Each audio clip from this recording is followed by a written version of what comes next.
Hello दोस्तों, स्वागत है आपका आपके अपने यूट्यूब चैनल स्टडी विथ एजे में। इसमें आज की वीडियो में मैं आपके लिए लेकर के आया हूँ आपकी वार्षिक परीक्षा 2025-26 जो विषय विज्ञान का पेपर है बच्चों, ये जो कक्षा 8वीं के बच्चों के लिए आया हुआ है। और दोस्तों, आपकी परीक्षा 25 फरवरी को विज्ञान का पेपर है, आपका वार्षिक परीक्षा 2026। इसमें किस प्रकार के प्रश्न आपसे पूछे जाएंगे तो वो हम आज की इस वीडियो में देखेंगे। वीडियो में अंत तक बने रहना बच्चों, और सारे प्रश्नों को आप ज़रूर से पढ़ कर जाइएगा। जितने प्रश्न मैं आपको आज की इस वीडियो में बता रहा हूँ वो सारे प्रश्न आप देख कर जाइएगा। कोई भी प्रश्न यहाँ से आपके लिए महत्वपूर्ण है, सारे प्रश्न काफ़ी ज़्यादा इंपॉर्टेंट हैं। तो ये सारे प्रश्न आपको बनने चाहिए, इन्हें आप ध्यान से तैयार कीजिएगा। आइए देखते हैं। सबसे पहले आपको ये पेपर जो होगा बच्चों 60 नंबर का होगा, ढाई ढाई घंटे का आपका पेपर होगा। और आपका 2 बजे से 4:30 बजे तक आपकी परीक्षा होनी है। किस प्रकार के प्रश्न इसमें पूछे जाएंगे वो देखते हैं। सबसे पहले आपके पेपर में बहुविकल्पीय प्रश्न आएंगे, जो आपके प्रश्न क्रमांक 1 से 5 तक होंगे बच्चों, बहुविकल्पीय प्रश्न। तो जैसे यहाँ सबसे पहले हम देखते हैं बहुविकल्पीय प्रश्न में प्रश्न नंबर 1, जिसमें लिखा है निम्नलिखित में से खरीफ की फसल है। तो खरीफ की फसल कौन सी है? धान, चना, गेहूँ या मटर? तो इसमें खरीफ की फसल है बच्चों धान। तो इस प्रकार से ए नंबर इसमें सही उत्तर हो जाएगा। याद रखना, धान जो है वो खरीफ की फसल है। इसके बाद अगला प्रश्न हम देखते हैं, प्रश्न नंबर 2। और इसमें आपसे पूछा है ईंधन के ऊष्मीय मान को व्यक्त किया जाता है। तो ईंधन के ऊष्मीय मान को बच्चों बी नंबर इसमें सही उत्तर हो जाएगा। किलो जूल प्रति किलोग्राम से हम उसे व्यक्त करते हैं, है ना। तो ये आप याद रखिएगा। ये आपसे विकल्प वाला प्रश्न हो सकता है, खालिस्तान में भी पूछ सकता है, इसलिए आप इसको ध्यान से याद रखिएगा। कहीं भी ये प्रश्न आपके लिए आ सकता है। इसके बाद हम देखेंगे प्रश्न नंबर 3। जैसे इसमें लिखा है पौधों और जंतुओं की वह जाति जो किसी विशेष क्षेत्र में विशिष्ट रूप से पाई जाती है वह है। तो कौन सी जाति है वो? तो विशेष क्षेत्रीय जाति हम उसे कहते हैं। तो ऑप्शन नंबर ए इसमें आपके लिए सही उत्तर हो जाएगा। आगे देखते हैं प्रश्न नंबर 4। और चौथे प्रश्न में पूछा है आसुत जल होता है। तो आसुत जल जो होता है वो विद्युत का कुचालक होता है बच्चों। तो इसलिए प्रश्न नंबर सी याद रखना, ये विद्युत का कुचालक होगा। पांचवा प्रश्न इसमें आपसे पूछा है विकल्प में कि समान आवेशों में पाया जाता है। क्या पाया जाता है? तो जब समान आवेश होंगे तो उनमें प्रतिकर्षण होगा। आपने देखा होगा चुंबक के जो दो ध्रुव होते हैं एन और एस, तो एन और एन को अगर हम मिलाएंगे, जैसे इधर भी एन है और इधर भी एन है, इनको हम जैसे मिलाएंगे तो ये प्रतिकर्षण होगा, मतलब एक दूसरे से दूर जाएंगे। तो बी नंबर इसमें सही उत्तर होगा। तो इस प्रकार से ये 5 प्रश्न विकल्प वाले प्रश्न थे। अब इसके बाद आगे आपसे प्रश्न पूछे जाएंगे, रिक्त स्थान की पूर्ति कीजिए। तो आइए देखते हैं, इसमें भी काफ़ी सारे इंपॉर्टेंट प्रश्न हैं। और चैनल ध्यान से सब्सक्राइब कर देना। आपके सभी विषय की ऐसी दो दो चार चार वीडियो चैनल पे मैंने डाला है, तो पेपर के पहले उनको देखकर अवश्य जाइएगा, ताकि परीक्षा में इनमें से कोई भी प्रश्न आए तो आप उसे चूके ना, वो आपसे ज़रूर से बने। इसलिए ध्यान से चैनल सब्सक्राइब कर दीजिएगा बच्चों। पूरे 26 प्रश्न आएंगे और पूरे प्रश्न हम इसमें देखते हैं। तो रिक्त स्थान की पूर्ति करो में आपके लिए छठवां प्रश्न है कि जून से सितंबर माह तक खालिस्तान फसल की बुआई की जाती है। तो इसमें आएगा बच्चों खरीफ, है ना। जून से सितंबर तक हम खरीफ की फसल की बुआई करते हैं। अगला प्रश्न है सूर्य का प्रकाश अक्षय खालिस्तान संसाधन है। तो ये है बच्चों प्राकृतिक संसाधन होगा, है ना। तो यहाँ पर खालिस्तान में प्राकृतिक आएगा। आठवां प्रश्न है तेल द्वारा उत्पन्न आग को खालिस्तान द्वारा नियंत्रित किया जाता है। तो तेल से जो आग उत्पन्न होती है बच्चों, उसको हम कार्बन डाइऑक्साइड यानी CO2 के द्वारा उसे हम बुझाते हैं या नियंत्रित करते हैं। अगला प्रश्न है नमक युक्त विलयन विद्युत का क्या होता है? तो ये सुचालक होता है, मतलब कि खारा पानी अगर है तो वो उसमें विद्युत का करंट आएगा, वो विद्युत का सुचालक होगा। ये आप याद रखिएगा। 10वां प्रश्न है पृथ्वी की आंतरिक संरचना खालिस्तान फल आकृति जैसी होती है। तो वो प्याज की फल के जैसी होती है। तो ये हमने पढ़े हैं विज्ञान में। तो इस प्रकार से आप इन खालिस्तान को याद रखना, ये भी बहुत महत्वपूर्ण है। इसके बाद हम देखेंगे अति लघु उत्तरीय प्रश्न। अति लघु उत्तरीय प्रश्न आपके प्रश्न नंबर 11 से 16 तक होंगे। अब जैसे यहाँ पर IMP प्रश्न है आपके लिए बच्चों कि खरपतवार से फसल को क्या हानि होती है ना। तो खरपतवार मतलब जो फसलों के बीच में जो घास उग जाती है, चारा उग जाता है, उसे खरपतवार कहते हैं। प्रश्न पूछा है खरपतवार से फसल को क्या हानि होती है, तो इसके उत्तर में आप लिखेंगे खरपतवार जल, पोषक तत्व, स्थान और प्रकाश के लिए मुख्य फसल से स्पर्धा करते हैं, जिससे फसल की वृद्धि पर प्रतिकूल प्रभाव पड़ता है और पैदावार कम होती है। मतलब कि खरपतवार से फसल क्या होगी, कम होगी, है ना। उसमें जो हम उनके लिए पोषक तत्व देते हैं, उनको खाद देते हैं, तो वो घास भी ले लेते हैं। इस प्रकार से आप इसमें लिखेंगे। 12वां प्रश्न देखते हैं, इसमें पूछा है कि कोलतार के दो उपयोग लिखना है। कोलतार यानी होता है डामर, है ना। तो इसके दो उपयोग तो आप लिख देना, सड़कों के निर्माण में और रंगों, दवाओं और सुगंधित पदार्थों के निर्माण में किया जाता है। अगला प्रश्न पूछा है आईवीएफ का पूरा नाम लिखिए, तो इसके उत्तर में आप लिख सकते हैं आईवीएफ का पूरा नाम इन विट्रो फर्टिलाइजेशन है। यह इंग्लिश में इस प्रकार से इन विट्रो फर्टिलाइजेशन आप लिख सकते हैं, और इसे सामान्य भाषा में हम परखनली शिशु तकनीक भी कहते हैं, तो इसे हम आईवीएफ कहते हैं। तो इस प्रकार से आप ऐसे इसे कंप्लीट करेंगे। अब हम देखेंगे प्रश्न 14, और इसमें पूछा है यदि व्यक्ति के आहार में पर्याप्त आयोडीन ना हो तो क्या होगा। तो इसमें लिखना कि यदि आहार में पर्याप्त आयोडीन ना हो तो व्यक्ति को घेंघा रोग हो सकता है, जिससे गले की थायराइड ग्रंथि फूल जाती है ना। जिससे क्या होता है, गले की जो थायराइड ग्रंथि है वो फूल जाती है, घेंघा रोग हो जाता है। 15 प्रश्न है स्थिर वैद्युत बल किसे कहते हैं। तो इसमें हम लिखेंगे कि एक आवेशित वस्तु द्वारा किसी दूसरी आवेशित अथवा अनावेशित वस्तु पर लगाया गया बल स्थिर वैद्युत बल कहलाता है। तो इस प्रकार ये आईएमपी प्रश्न होंगे आपके। तो इन प्रश्नों को आप जरूर से तैयार करके परीक्षा में जाइएगा।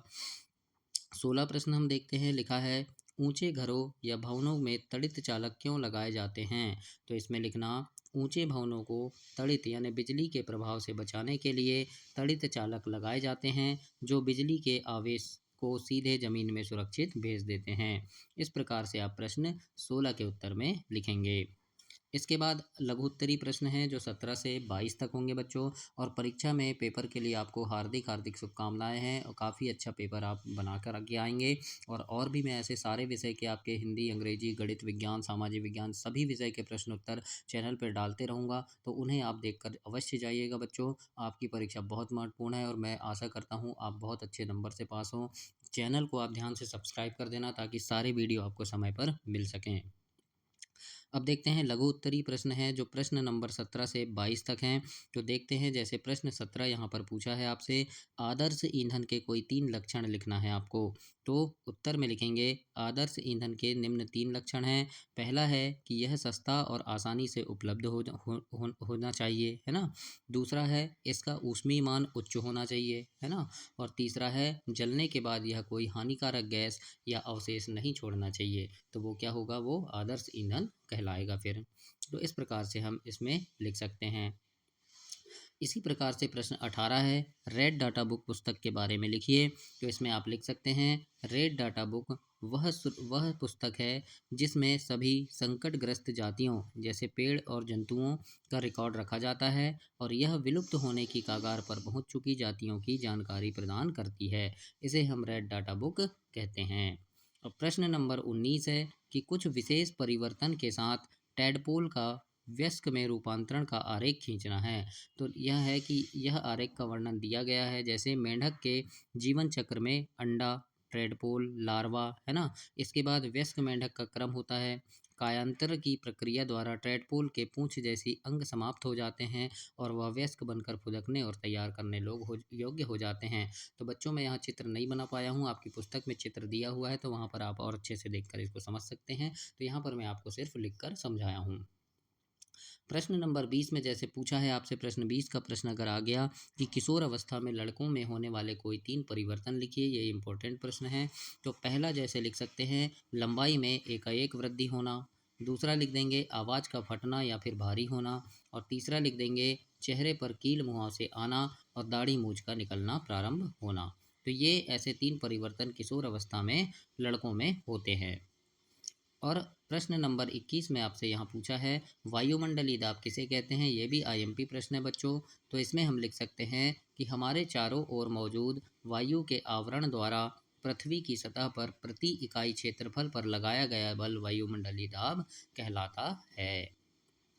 22 प्रश्न पूछा है कि विद्युत लेपन किसे कहते हैं? आपके दैनिक जीवन में उपयोग होने वाले विद्युत लेपित वस्तुओं के कोई दो उदाहरण लिखना है। तो इसमें लिख सकते हैं कि विद्युत द्वारा किसी वांछित धातु की परत किसी दूसरी वस्तु पर चढ़ाने की प्रक्रिया को विद्युत लेपन कहते हैं। मतलब कोई भी धातु है उसके ऊपर दूसरी धातु की परत चढ़ाएंगे तो उसे विद्युत लेपन कहेंगे। जैसे उदाहरण है कि साइकिल का हैंडल है ना, क्रोमियम लेपन करते हैं इसमें हम। फिर नकली आभूषण जैसे सोने या चांदी का लेपन कर देते हैं नकली आभूषण में। तो इस प्रकार से आपको लिखना है। अब हम देखेंगे दीर्घोत्तरी प्रश्न। इसमें आपको बड़े उत्तर लिखने आएंगे जो आपके 23, 24, 25, 26 चार प्रश्न होंगे बच्चों, जो 5-5 नंबर के होंगे। इसमें थोड़े बड़े उत्तर आपको लिखना है। तो ये भी बहुत महत्वपूर्ण प्रश्न इसमें चारों, तो इसे अंतिम तक देखिए आप।